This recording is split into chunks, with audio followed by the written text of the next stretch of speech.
오늘 이제 본문은 이제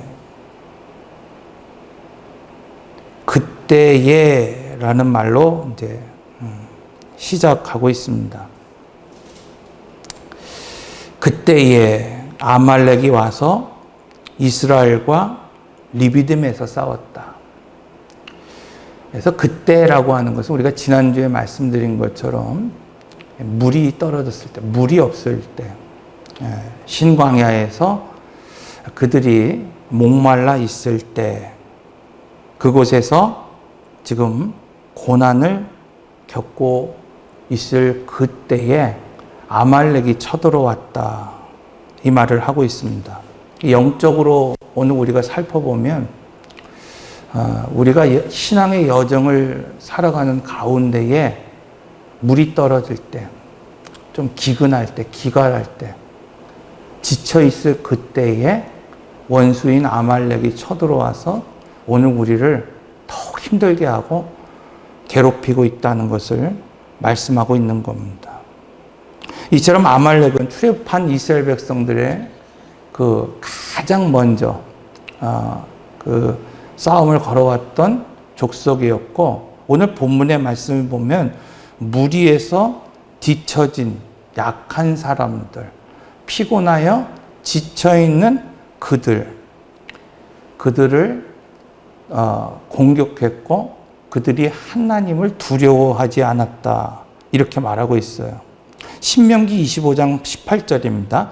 곧 그들이 너를 길에서 만나 내가 피곤할 때 내 뒤에 떨어진 약한 자들을 쳤고 하나님을 두려워하지 아니하였느니라. 자, 이것은 이제 영적으로 오늘 우리가 보면은 우리가 예수를 믿고 신앙생활하는 가정 가운데에서 바로 방해하는 것들이 있다는 겁니다. 오늘 우리의 신앙을 방해하고 가로막고 앞으로 나가지 못하게 하는 그런 사건, 사고, 어떠한 인물, 이런 것들을 우리는 한마디로 그냥 아말렉이다. 이렇게 정리할 수 있습니다. 그런데 이 아말렉이 누구를 공격하느냐? 뒤떨어진 사람들을 공격했다는 거예요. 피곤해서 지쳐있는 사람들을 공격하고 있다. 이렇게 말씀하고 있습니다. 아까 말씀드린 것처럼 신앙의 여정을 오늘 우리가 살아가다가 지쳐서 뭔가 그 무리에서 뒤처져 있는 사람들을 공격한다는 거예요. 자, 이런 비슷한 말씀이 또 소개되고 있습니다. 우리가 잘 알고 있는 것이죠. 이 발람과 발락의 이야기를 통해서 이 발락이라고 하는 왕이 발람 선지자를 통해서 이스라엘을 저주하게 할 때 3번에 걸쳐서 무엇을 보여줬냐면 이스라엘의 끝을 보여줬다. 그러니까 진에 뒤처진 사람들을 보여줬다. 그 말씀을 드렸습니다. 그 이유가 뭘까? 그냥 여기서는 진에서 그냥 떨어져 있는 그냥 끝에 있는 사람들을 보여줬다는 것이 아니라 영적인 의미로 오늘 우리가 살펴볼 때 역시 똑같습니다. 신앙에 뒤처진 사람들, 좀 뭔가 약하고 병든 사람들. 그래서 오늘 본문에 말씀하고 있는 것처럼 피곤했을 때 뒤처져 있는 그 연약한 사람들, 아녀자들, 노약자들, 이들을 제일 먼저 타겟으로 두고 공격하고 있다. 이렇게 말하고 있습니다.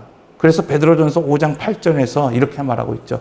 근신하라, 깨어라, 너희 대적 마귀가 우는 사자와 같이 두루다니며 삼킬 자를 찾나니. 그래서 하나님이 이스라엘 백성들을 진군할 때 이 민수기에 보면은 이동 순서를 딱 정해주면서 대열을 갖추라는 거예요. 대열을 갖춰라.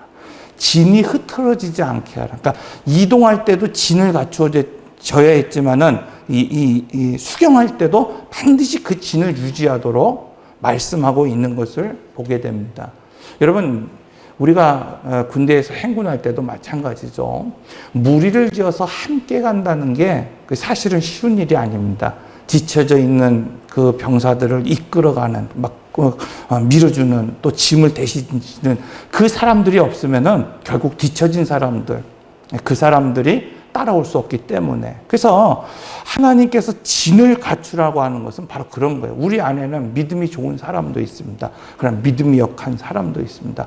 오늘 우리 안에는 정말 건강한 사람도 있지만은 연약한 사람도 있습니다. 가정에서든지 교회에서든지 사회에서든지. 오늘 우리가 하나님 앞에 믿음의 삶을 살기 위해서 나 혼자 열심히 가서 중요한 것이 아니라 지쳐있는 사람, 뒤처져 있는 사람들이 없도록 그 진을 유지하는 것이 중요하다. 이렇게 말씀하고 있습니다. 자, 그런데 오늘 본문은 하나님이 인도하신 그 길에서 아말렉을 만났을 때, 이렇게 원수를 만났을 때 두려워하지 말고, 이렇게 말하고 있어요. 두려워하지 말라는 거예요. 싸움은 여러분 서로의 있어야 할 그 자리에 있을 때 판가름 난다고 말씀하고 있습니다. 자, 오늘 9절의 말씀을 보십시오. 모세가 여호수아에게 이르되 우리를 위하여 사람들을 택하여 나가서 아말렉과 싸우라. 내일 내가 하나님의 지팡이를 손에 잡고 산 꼭대기에 서리라. 얼마나 멋있습니까? 우리도 좀 그랬으면 좋겠어요. 목사님, 저도 여러분에게 그런 말 했으면 좋을 것 같아요. 여러분, 걱정하지 마십시오. 여러분의 삶의 위치에 나가서 오늘 싸우십시오. 저는 능력의 지팡이를 가지고 기도하겠습니다. 자, 모세는 이 아말렉의 공격에 맞서서 제일 먼저 뭐라고 말하고 있냐면 너희는 나가서 싸우라. 그리고 나는 내일 기도의 지팡이, 하나님 지팡이를 들고 산 꼭대기에 서리라. 이 말씀이 뭐예요? 너희는 나가 싸우라. 나는 기도하리라. 여러분, 이 비슷한 말씀이 느헤미야에서도 소개되고 있습니다. 느헤미야 4장 16절에서 18절 말씀입니다. 그때로부터 내 수하 사람들의 절반은 일하고 절반은 갑옷을 입고 창과 방패와 활을 가졌고 민장은 유다 족속의 뒤에 있으며 성을 건축하는 자와 짐을 나르는 자는 다 각각 한 손으로 일하며 한 손에는 병기를 잡았느네.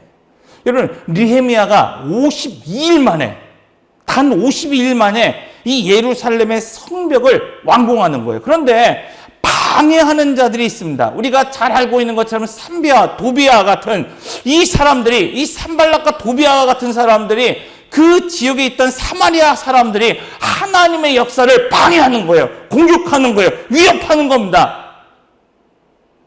그래서 성벽을 지금껏 짓지 못한 거예요.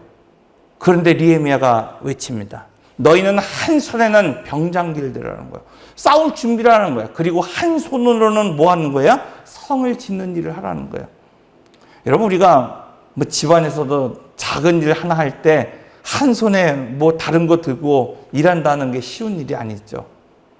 하나님의 역사를 이루기 위해서 느헤미야의 결단이 필요했던 것처럼 여러분, 오늘 우리가 방해를 만나고 싸움이 시작될 때 역시 중요한 원리가 있다는 겁니다. 한편으로는 오늘 우리가 맞서는 사람들이 있어야 돼요. 교회에서도요, 정말 어떤 실질적인 일들을 해나가는 사람들이 있어야 됩니다. 그러나 그것으로 끝나는 것이 아니라 또 다른 한편에서는 산에 올라가는 사람들이 있어야 된다는 거예요. 기도하는 사람이 있어야 되는 것이고 하나님의 능력의 지팡이를 들 수 있는 사람이 있어야 된다고 말씀하고 있습니다.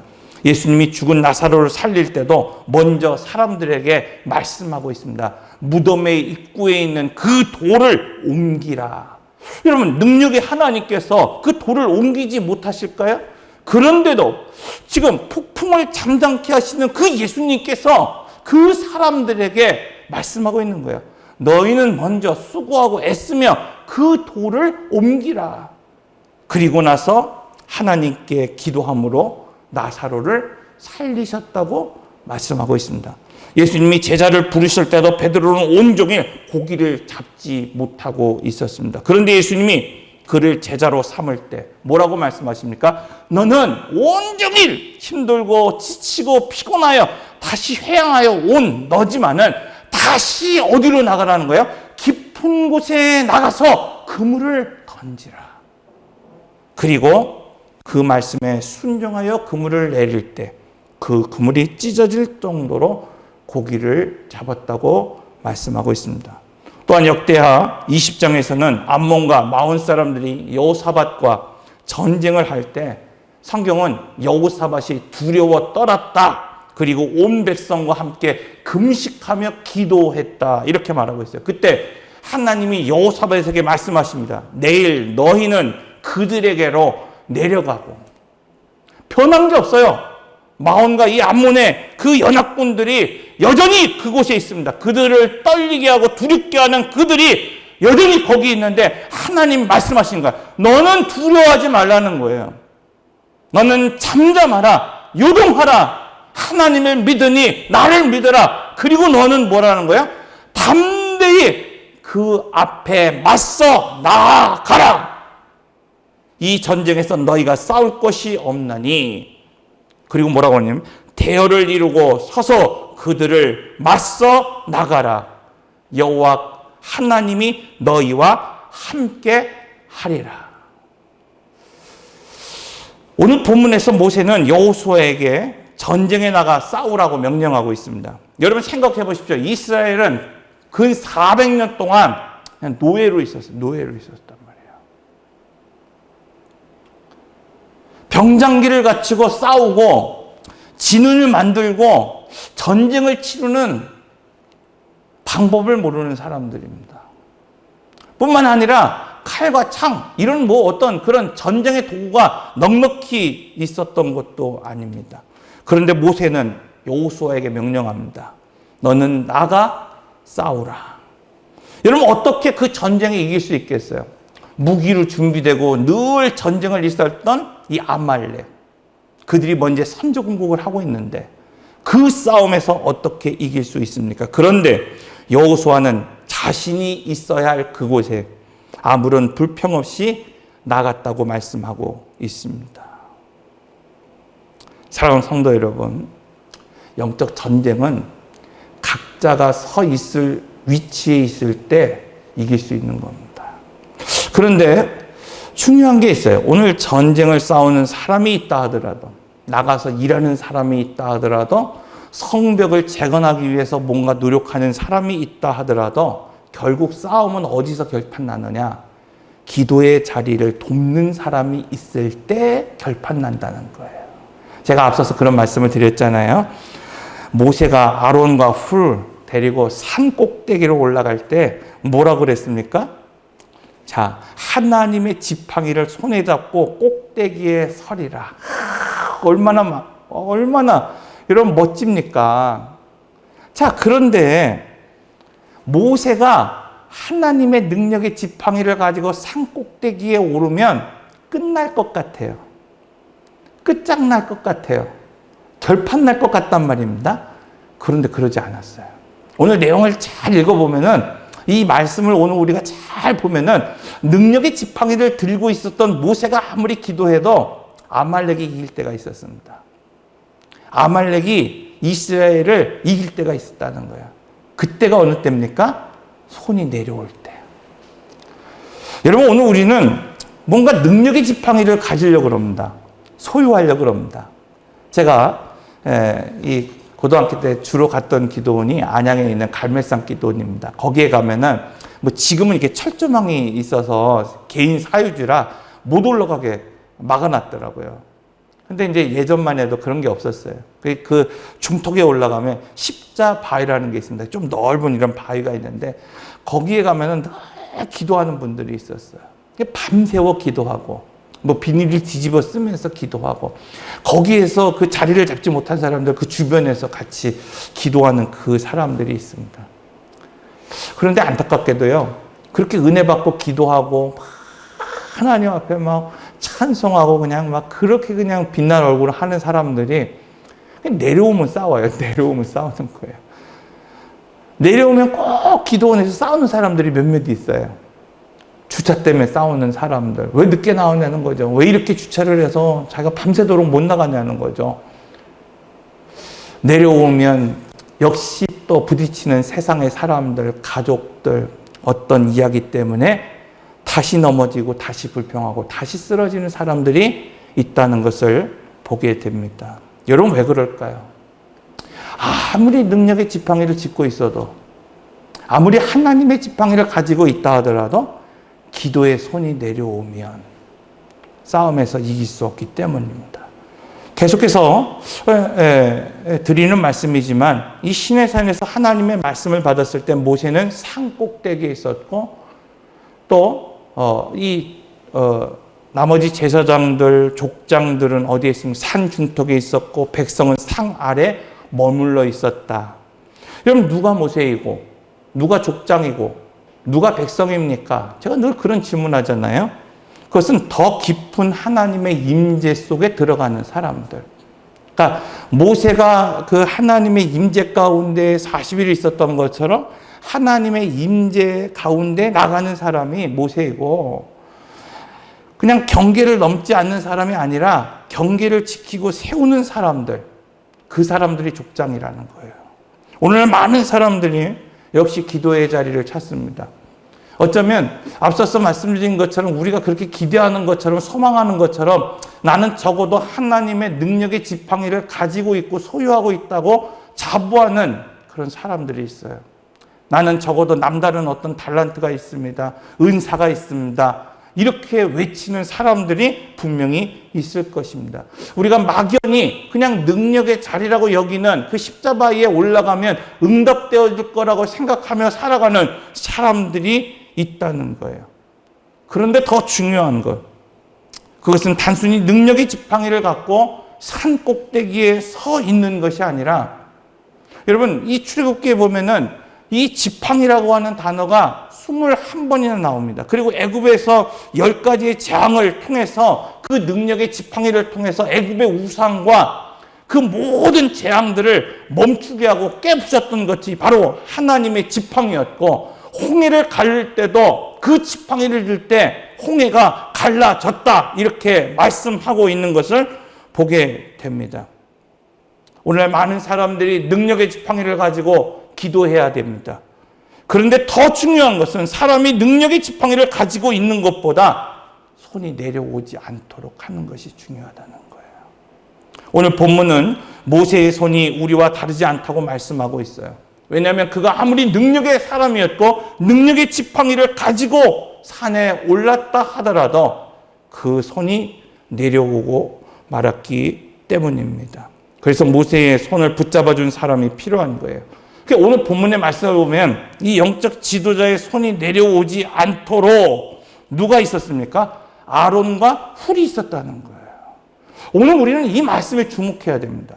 많은 사람들은 나도 모세처럼 능력의 지팡이를 소유하면 좋겠다. 내가 능력의 하나님의 지팡이를 내가 소유하면 모든 것을 할 수 있겠다 생각하지만은, 사실 오늘 우리에게 들려주는 말씀은 너희가 능력의 지팡이를 잡으라는 말씀이 아니라, 오늘 우리가 아무리 하나님이 함께 하신다고 하더라도 이 40년의 세월 동안 하나님이 임재하시고 구름기둥으로 오늘 우리와 함께 하셨다 하더라도, 이처럼 모세가 하나님의 지팡이를 가지고 산 꼭대기에 올라갔을지라도 그의 손이 기도의 손이 내려오면 그 전쟁에서 이길 수 없다는 사실을 오늘 우리에게 말씀하고 있기 때문입니다. 그래서 모세의 손을 붙잡아준 사람이 필요한 것이고, 지도자의 손이 내려오지 않도록 여러분 사람이 필요한 겁니다. 예레미야가 3장 41절, 우리의 마음과 손을 아울러 하늘에 계신 하나님께 들자. 우리의 손과 더불어 마음을 다하여 하나님께 기도할 수 있어야 됩니다. 시편 28편 2절, 내가 주의 지성소를 향하여 나의 손을 들고 주께 부르짖을 때에 나의 간구의 소리를 들으소서. 우리도 주의 보좌 앞에 손을 들고 기도해야 됩니다. 우리의 손이 하나님 보좌에 닿을 때 역사가 시작되고 전쟁에서 승리하기 때문입니다. 사랑하는 성도 여러분, 오늘 본문의 말씀은 전쟁의 승패, 그것은 무엇으로 결정되느냐? 내 삶의 현장에서 내가 위치할 때, 각자의 위치에 있을 때. 두 번째, 여러분 내 삶의 현장, 그 산 꼭대기에서 아무리 하나님의 능력의 지팡이를 가지고 오늘 우리가 산다 하더라도 그 기도의 손이 내려오면 절대 이길 수 없다는 겁니다. 우리는 기도의 자리에서 응답받아야 됩니다. 하나님의 능력의 지팡이를 붙잡은 것이 중요한 것이 아니라 여러분 응답될 때까지 엘리야처럼 기도할 수 있는, 무릎 꿇을 수 있는, 두 손을 올려 들 수 있는 사람이 되어야 된다고 말씀하고 있습니다. 지금 내가 여러분 누구의 손이 내려오지 않도록 기도해 주고 있습니까? 우리 가정에서 내 자녀의 손이 내려오지 않도록 내가 아론과 훌이 되어서 기도해 주고 있습니까? 교회에서 영적 지도자들의 어떤 기도의 손이 내려오지 않도록 우리가 계속해서 기도해 주고 있습니까? 그때 승리한다는 겁니다. 그때 이길 수 있다고 말씀하고 있습니다. 이처럼 가정에서, 교회에서, 이 사회에서 우리는 모세와 같은 하나님의 지팡이를 든 지도자가 필요합니다. 그러나 더 중요한 것은 아무리 모세와 같은 지도자가 있다 하더라도 아론과 훌과 같이 그의 손을 이 편에서 저 편에서 붙잡아 세울 수 있는 사람이 더 필요하다고 말씀하고 있습니다. 기도하겠습니다.